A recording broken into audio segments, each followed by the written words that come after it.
में दंगे की साजिश रची गई। क्या हाथरस संयोग नहीं, हिंसा भड़काने का एक प्रयोग था? आखिर यूपी में दंगा प्लान का डायरेक्टर कौन था? क्या अमेरिका के जातिगत दंगों की तर्ज पर ही यूपी में दंगा फैलाने की साजिश की गई थी? हाथरस पर आज की सबसे बड़ी खबर आपको हम बता रहे हैं। यूपी में दंगे भड़काने के लिए वेबसाइट बनाई गई। जस्टिस फॉर हाथरस के नाम से यह वेबसाइट बनाई गई थी और इस वेबसाइट पर आपत्तिजनक जानकारी अपलोड की गई। कई दूसरे संगठनों के मामले शामिल होने का इसमें शक जताया जा रहा है। सूत्र ये जानकारी दे रहे हैं कि इस्लामिक देशों से भी पैसे आने के सबूत मिले हैं। सूत्रों से यह अहम जानकारी। वेबसाइट में मास्क लगाकर हमला करने की बात कही गई। पुलिस और प्रशासनिक अधिकारियों पर हमले की बात कही गई। प्रदर्शन के जरिए अधिकारियों पर हमले की बात कही गई है। तो दंगे के लिए पहले ये वेबसाइट बनाई गई, सूत्रों से जानकारी है। और इस वेबसाइट को कैसे इस्लामिक देशों से फंडिंग के खबरें भी आ रही है कि इस्लामिक देशों से पैसे आने के सबूत भी मिल रहे हैं। मास्क लगाकर हमला करने की बात उस वेबसाइट पर कही गई थी। किस तरीके से पूरी प्लानिंग आप इसे समझिए कि पुलिस और प्रशासनिक अधिकारियों पर हमले की बात कही गई है। प्रदर्शन के जरिए इन अधिकारियों को टारगेट करना मकसद था। जांच जब से शुरू हुई है, यह वेबसाइट बंद कर दी गई। जांच शुरू होने के बाद से वेबसाइट बंद, लेकिन कैसे दंगा भड़काने के लिए, जिसका जिक्र खुद योगी आदित्यनाथ कर रहे थे, मुख्यमंत्री कर रहे थे कि जातिगत दंगे फैलाने की, हिंसा भड़काने की कोशिश की जा रही है और उसी तरीके की बातें इस वेबसाइट पर भी अपलोड लगातार की जा रही थी। कुछ तस्वीरें अलग अलग आपको दिखा रहे हैं हम कि कैसे ये साजिश की तरफ इशारा करती है। गलत फोटो वायरल किया गया, उसके बाद पीड़ित परिवार को पैसे का लालच दिया गया।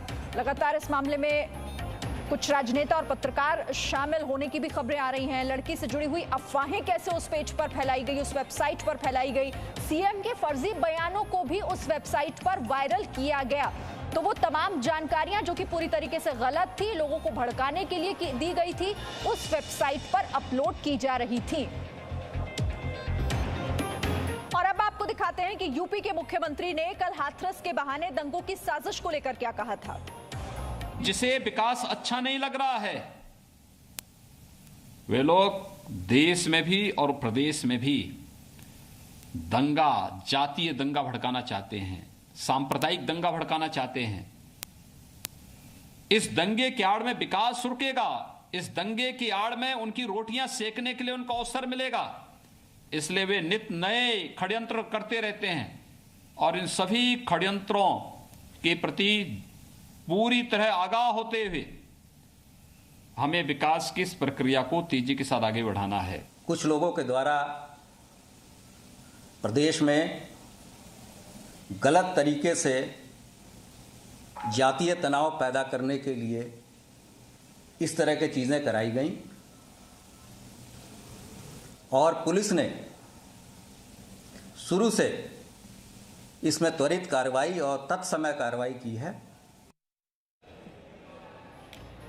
तो हाथरस पर हर सवाल का जवाब आपको जी न्यूज पर मिलेगा। हाथरस मामले में जी न्यूज ने दो सबसे बड़े खुलासे किए। पहला, हाथरस के नाम पर यूपी में जातीय दंगा भड़काने की कैसे कोशिश हो रही है, और दूसरा बड़ा खुलासा, जेएनएम मेडिकल कॉलेज की वो रिपोर्ट जिसके मुताबिक पीड़िता से रेप या फिर गैंगरेप नहीं हुआ। पीड़िता के शरीर पर हालांकि चोट के निशान जरूर थे। अलीगढ़ के जेएनएम मेडिकल कॉलेज की फॉरेंसिक रिपोर्ट में और कौन कौन सी बातें सामने आई हैं, इस रिपोर्ट में आपको दिखाते हैं।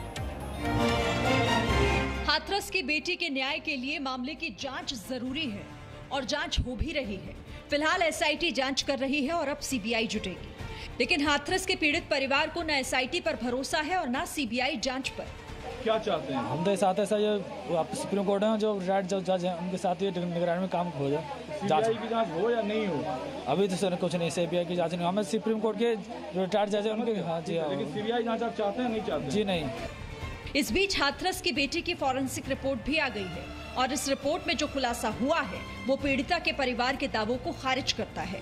हाथरस मामले को लेकर जो नया खुलासा हुआ है उसके मुताबिक हाथरस की पीड़ित से रेप या गैंगरेप नहीं हुआ। पीड़ित के शरीर पर चोट के कई निशान जरूर हैं। गर्दन और पीठ पर जख्म के निशान हैं। ये जानकारी जेएनएम मेडिकल कॉलेज के फॉरेंसिक डिपार्टमेंट की रिपोर्ट से सामने आई। हाथरस की पीड़ित पर अलीगढ़ मेडिकल कॉलेज की रिपोर्ट में इन चौंकाने वाली बातों को विस्तार से जानकारी दी गई है। उत्तर प्रदेश के ADG law and order Prashant Kumar ने भी दावा किया कि हाथरस में 19 साल की लड़की के साथ रेप नहीं हुआ। विधि विज्ञान प्रयोगशाला की रिपोर्ट भी अब प्राप्त हो गई है जिसमें यह स्पष्ट रूप से बताया गया है कि जो सैंपल एकत्रित किए गए थे उसमें किसी तरह का स्पर्म और शुक्राणु नहीं पाया गया है। इससे स्पष्ट होता है कि कुछ लोगों के द्वारा प्रदेश में गलत तरीके से जातीय तनाव पैदा करने के लिए इस तरह की चीज़ें कराई गई। हाथरस केस की हकीकत क्या है, आज हर कोई जानना चाहता है कि आखिर सच क्या है। आखिर हाथरस के सच से किसे डर है। पीड़ित परिवार सीबीआई जांच और नार्को टेस्ट नहीं कराना चाहता। वहीं आरोपी संदीप के पिता का कहना है कि सीबीआई जांच से डर कैसा। हाँ सर, सीबीआई इंक्वायरी है, वो जांच होनी चाहिए, ये मैं कह रहा हूँ। हाँ, जो भी है सच आ रहा है सामने। हाँ, जो जैसे FIR की जो रिपोर्ट है, मेडिकल है, उसका जो भी है वो सही आ रहे हैं। हाँ, कोई ऐसी बात घटनी नहीं है, बच्चे तो निर्दोष बताए गए हैं। हाथरस की घटना में खाकी वर्दी की कार्रवाई पर सवाल उठ रहे हैं। हाथरस की घटना में सिस्टम फेल हुआ है, इससे प्रशासन मुंह नहीं मोड़ सकता, लेकिन सच सभी के सामने आना बाकी है। जी न्यूज पहले दिन से आपको हाथरस पर सिर्फ और सिर्फ प्रामाणिक खबरें दे रहा है। जी न्यूज आपको हाथरस के हर किरदार का पक्ष दिखा रहा है ताकि आप तक उस खबर का पूरा सच पहुंच सके। ब्यूरो रिपोर्ट, जी मीडिया।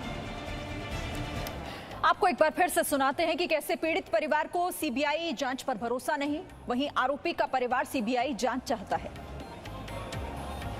हम तो साथ ऐसा ये आप सुप्रीम कोर्ट है, जो रिटायर्ड जज हैं उनके साथ ये निगरानी में काम हो जाए। सीबीआई की जांच हो या नहीं हो? अभी तो सर कुछ नहीं, सीबीआई की जांच नहीं। हमें सुप्रीम कोर्ट के जो रिटायर्ड जज है उनके। हाँ जी, लेकिन सीबीआई जांच आप चाहते हैं नहीं चाहते? जी नहीं। मैं फिर पूछ रहा हूँ, क्या आप सीबीआई जांच नहीं चाहते? जी नहीं। हाँ सर, सीबीआई इंक्वायरी है, वो जांच होनी चाहिए, ये मैं कह रहा हूँ। हाँ, आप कौन है सर? मैं संदीप का पिता हूँ। संदीप के पिता। हाँ जी। तो क्या लग रहा है सर, जिस तरह से केस चल रहा है, अभी तक चला है, क्या लग रहा है? लग क्या रहा है साहब, जो भी है सच आ रहा है सामने। सर सामने हाँ, क्या जो सच लग रहा है? जैसे FIR की जो रिपोर्ट है, मेडिकल है, उसका जो भी है वो सही आ रहे हैं। हाँ, कोई ऐसी बात घटनी नहीं है, बच्चे तो निर्दोष बताए गए हैं। हाथरस में पीड़ित का परिवार एक पक्ष है, लेकिन दूसरा पक्ष आरोपियों का है। एक जिम्मेदार न्यूज चैनल होने के नाते दोनों पक्षों की आवाज आप तक पहुंचाना हमारी नैतिक जिम्मेदारी है। आरोपियों के परिवार वाले क्या कहते हैं, ये सुनना भी उतना ही जरूरी है। आरोपी लवकुश की मां का क्या कहना है, इस रिपोर्ट में देखिए।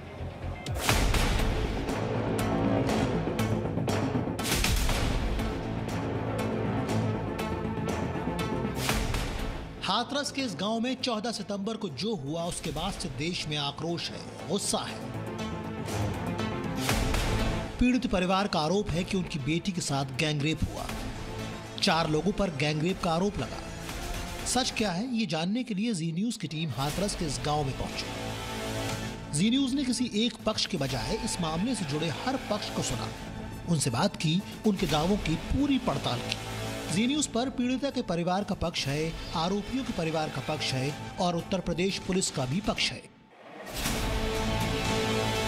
अब आप एक एक कर हाथरस के हर पक्ष को सुनिए, हर किरदार को आंकिए और फिर तय कीजिए सच्चा कौन है और झूठा कौन। सबसे पहले आप पीड़िता की मां और इस केस के आरोपी लवकुश की मां का पक्ष सुनिए। मीडिया से क्यों रोका जा रहा है? जाने किस बात का डर लग रहा है मैंने? अच्छा, बात नहीं करने दे रहे थे? नहीं। क्या कह रहे थे? क्या कह रहे थे? क्या तो कुछ नहीं रहता, यही कह रहे थे अरे लेना ले दे के अपना वो करो। तो मेरे हमने जो कि हम पैसे के क्या ले दे के बात कर रहे थे? पैसे ले लो। क्या छुपाया जा रहा है? क्या छुपाया जा रहा है? आप लोग नार्को टेस्ट के लिए तैयार हैं? हाँ या ना? नहीं हमें कौन सा हुआ है? उसका भाई घर से क्यों नहीं गया? जब उसने नहीं मारी थी तो उसका भाई क्यों नहीं गया? अगर तो उससे माँ ने, उसके भाई ने वो को मारा है। अभी जब इसी दूरी पे बेटी अब काट रही है, इतनी दूरी पे बेटी हल्ला मचा नहीं सकती थी। जब उसने मारा है जब तो नहीं हल्ला मचा रहा है। आरोपी लवकुश की मां के मुताबिक वो उस रोज बगल के खेत में अपने बेटे लवकुश के साथ चारा काट रही थी। जब उन्हें ये पता चला कि पीड़ित लड़की बगल के खेत में पड़ी थी, उसकी हालत ठीक नहीं थी, लेकिन पीड़ित की मां चारा काट रही थी। पीड़ित की मां ने कोई शोर नहीं मचाया। मैंने कहा बेटा कहाँ है गया?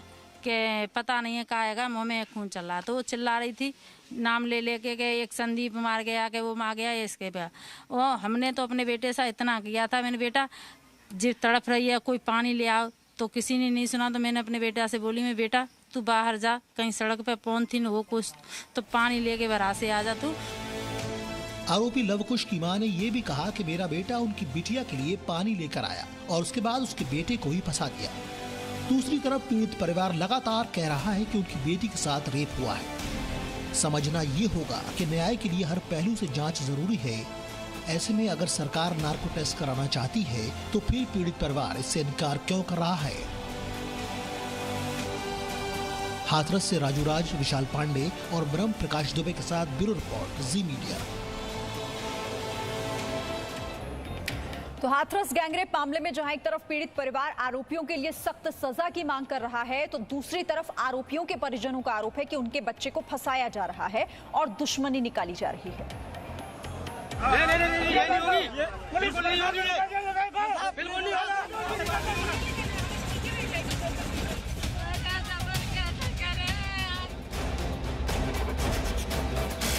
हाथरस का सच जानने के लिए जी न्यूज की टीम ने पहले पीड़ित परिवार से बात की,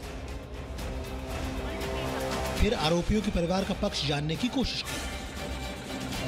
पीड़ित परिवार का आरोप है कि उनकी बेटी के साथ गैंगरेप हुआ। आरोपी परिवार कह रहा है कि हमारे बच्चों को फंसाया जा रहा है। हाथरस में 14 सितंबर को क्या हुआ था, इसकी सच्चाई जानने के लिए जी न्यूज ने 4 आरोपियों में से एक आरोपी राम कुमार उर्फ रामू की मां से बात की। रामू की मां ने बताया कि उनका बेटा सुबह 7 बजे डेयरी पर काम करने के लिए चला गया था और डेयरी से दोपहर के बाद वापस आ गया था। डेयरी है वो है चिल्लर ताप पे काम करते है और 7 बजे यहाँ से चलो गए। और कितने बजे वापस आए? वापस तो 12-1 बजे आवत है, 12 बज जाए और 12:30 बज जाए, 1 बज जाए, जैसे काम के ऊपर है। मैं गाड़ी ज्यादा दूर आया। आरोपी रामू की मां सवाल उठाती हैं कि इतनी बड़ी घटना हुई और खेत में कोई शोर क्यों नहीं सुनाई दिया। पीड़ित परिवार बार बार अपने बयान क्यों बदल रहा है?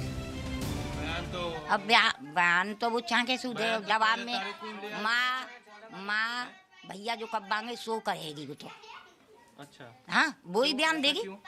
अब जाने वो कहा चाल चल रहा है।